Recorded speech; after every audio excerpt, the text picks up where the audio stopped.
ഈ കാര്യങ്ങൾ പോവുകയൊക്കെ ചെയ്തിട്ടുണ്ട് പൊതുവിലെ റിപ്പോർട്ടിന്റെ. അത് സംബന്ധിച്ച് നിയമപരമായ കാര്യങ്ങൾ നടക്കുന്നു. അത് കൃത്യമായ അന്വേഷണം നടക്കുകയും കാര്യങ്ങൾ പുറത്തു വരികയും ചെയ്യും. അതിനെ സംബന്ധിച്ച് ഇപ്പം നടക്കുന്ന പല വിവാദങ്ങളും ചില പ്രതിഷേധങ്ങളും രാഷ്ട്രീയ പ്രേരിതമായ കാര്യങ്ങൾ രാഷ്ട്രീയ പ്രേരിതമായിട്ട് തന്നെ കാണണം. അതിന് കൃത്യമായ ഒരു രീതിയുണ്ട്. ആ അന്വേഷണവും കാര്യങ്ങളും നടക്കുമ്പോൾ അതിനകത്തുള്ള വസ്തുതകൾ വരും. ആ കാര്യങ്ങളിൽ നിന്നൊന്നും ആരും മാറി നിൽക്കുന്നില്ല. പക്ഷെ ഇത് ഒരു പുകമറ സൃഷ്ടിച്ച ഒരു കലാപവും ബഹളം ഉണ്ടാക്കുന്ന തരത്തിലേക്ക് പോകുന്നത് ശരിയല്ല.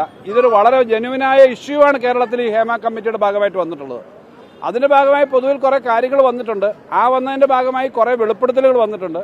എന്തായാലും ഗവൺമെന്റ് വളരെ ശക്തമായ ഒരു നിലപാടെടുത്തിട്ടുണ്ട്. ആ നിലപാടിന്റെ ഭാഗമായിട്ടുള്ള അന്വേഷണം നടക്കുന്നുണ്ട്. അതിനൊരു വലിയ പോലീസ് ടീമുണ്ട്. ഇതെല്ലാം നടക്കുകയാണല്ലോ. അപ്പോൾ ആ കാര്യങ്ങൾ വരിക, അതിനനുസരിച്ച് ഇത്രയും കാര്യങ്ങൾ നടക്കുന്നു, ആ അന്വേഷണം വരിക. അന്വേഷണം നടക്കുമ്പോൾ വസ്തുതകൾ പുറത്തു വരും.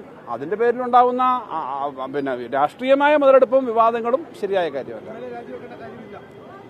ഞാൻ ഈ കാര്യം പറഞ്ഞത് അതിനകത്ത് വളരെ കൃത്യതയുണ്ട്. ഒരു പരാതികൾ വന്നതിനെ സംബന്ധിച്ച് അന്വേഷണം നടക്കുന്നു. അദ്ദേഹവും ഇത് സംബന്ധിച്ച് ചില അഭിപ്രായങ്ങൾ പറഞ്ഞിട്ടുണ്ട്. അതെന്തായാലും നമ്മൾ ഈ കാര്യങ്ങളൊന്നും മറ്റൊരു സ്ഥലത്തെ പോലെ മറ്റൊരു സംസ്ഥാനത്തെയോ മറ്റൊരു പ്രദേശത്തെ പോലെ അല്ല. വളരെ സുതാര്യമായ കാര്യങ്ങളും അന്വേഷണം നടക്കുകയാണ്. അതിനെ പിടിച്ചിട്ട് അനാവശ്യമായ മറ്റു കാര്യങ്ങളും വിവാദങ്ങളും ഉണ്ടാക്കേണ്ട കാര്യമില്ല. കൃത്യമായ അന്വേഷണവും വസ്തുതകൾ പുറത്തു വരികയും ചെയ്യും. ആ കാര്യത്തിനകത്ത് യാതൊരു സംശയമില്ല. ബാക്കി കാര്യങ്ങളെല്ലാം ഇതുമായി ബന്ധപ്പെട്ടതാണല്ലോ. ഞാൻ കഴിഞ്ഞ ദിവസം കണ്ടപ്പോഴും ഇതുപോലെ പറഞ്ഞതാണ്. അന്ന് പറഞ്ഞ കാര്യങ്ങൾ തന്നെയാണ്. എന്നാലും നിങ്ങളെല്ലാവരും നിൽക്കുമ്പോൾ അതേ കാര്യങ്ങൾ വീണ്ടും ആവർത്തിച്ച് പറയേണ്ട കാര്യമില്ല. കഴിഞ്ഞ ദിവസം വളരെ ക്ലിയറായി ഇതിനെപ്പറ്റി പറഞ്ഞതാണ്.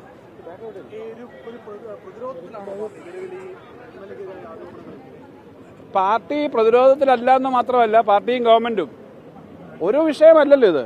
പ്രതിരോധത്തിലല്ല. ഈ കാര്യത്തിനകത്ത് ഏറ്റവും കൃത്യമായ നിലപാടെടുത്തത് കേരളം എടുത്തൊരു ന്യായമായ നിലപാടാണ്. ആ നിലപാട് പൊതുവിലുള്ള നിലപാടാണ്. നിങ്ങളിപ്പോൾ ഓരോ സ്ഥലത്തും ഓരോ കേസുകൾ കേന്ദ്രീകരിച്ച് പറയാൻ അങ്ങനെ നമ്മൾ കാര്യങ്ങൾ പറയുന്നതും കുറ്റവിചാരണ നടത്തുന്നതുമായ രീതി ശരിയല്ല.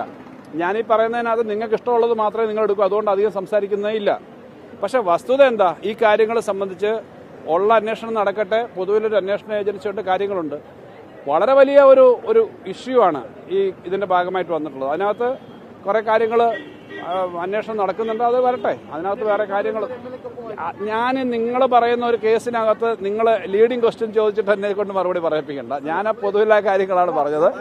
പിന്നെ അല്ല, അതിനെ സംബന്ധിച്ചെല്ലാം കൃത്യമായി ഞങ്ങളാരും പറയാതിരുന്നിട്ടില്ല. പാർട്ടി നേതൃത്വം തന്നെ അതിനെ സംബന്ധിച്ച് പറഞ്ഞിട്ടുണ്ട്. വളരെ കൃത്യമായി പറഞ്ഞിട്ടില്ലേ? ആരെങ്കിലും ഇതിനെ സംബന്ധിച്ച് പറയാതിരുന്നിട്ടുണ്ടോ? ഞങ്ങൾ വേറൊന്നും പറഞ്ഞറിഞ്ഞിട്ടില്ലല്ലോ.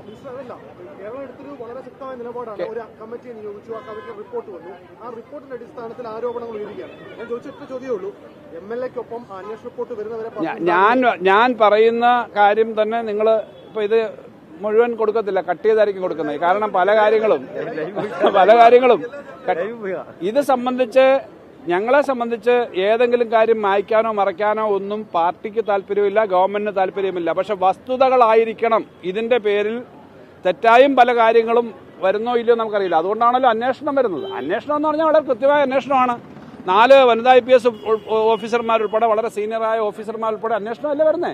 ആ അന്വേഷണം വരുന്നു. അന്വേഷണം കൃത്യമായിട്ട് വരുന്നതിനെ സംബന്ധിച്ച് നമ്മൾ നോക്കുക എന്നല്ലാതെ നമ്മളൊരു പ്രീ കൺസീവ്ഡ് ആയിട്ടുള്ള ഒരു ജഡ്ജ്മെന്റിലേക്ക് പോകേണ്ട കാര്യമില്ലൊന്നിനും. അതായത് കൃത്യമായ അന്വേഷണമാണ്. അതിനകത്ത് ഒട്ടും മറച്ചു വെച്ചില്ല. ബഹുമാനപ്പെട്ട മുഖ്യമന്ത്രിയും മന്ത്രിമാരും വകുപ്പും ഒക്കെ ഇടപെട്ടതാണല്ലോ. അപ്പോൾ പോലീസിനെ ഉദ്യോഗസ്ഥന്മാരെ ഏൽപ്പിച്ചു. അന്വേഷണം നടക്കുന്നുണ്ട്. അന്വേഷണം വരട്ടെ. അല്ലാതെ നമ്മൾ ഇന്ന ആൾ അങ്ങനെ നമ്മൾ പറയാവുന്ന ഒരു സ്ഥിതിയിലേക്കല്ല. അന്വേഷണം നടക്കുന്നു. അതിന്റെ ഭാഗമായിട്ടുള്ള നിലപാട് വരും.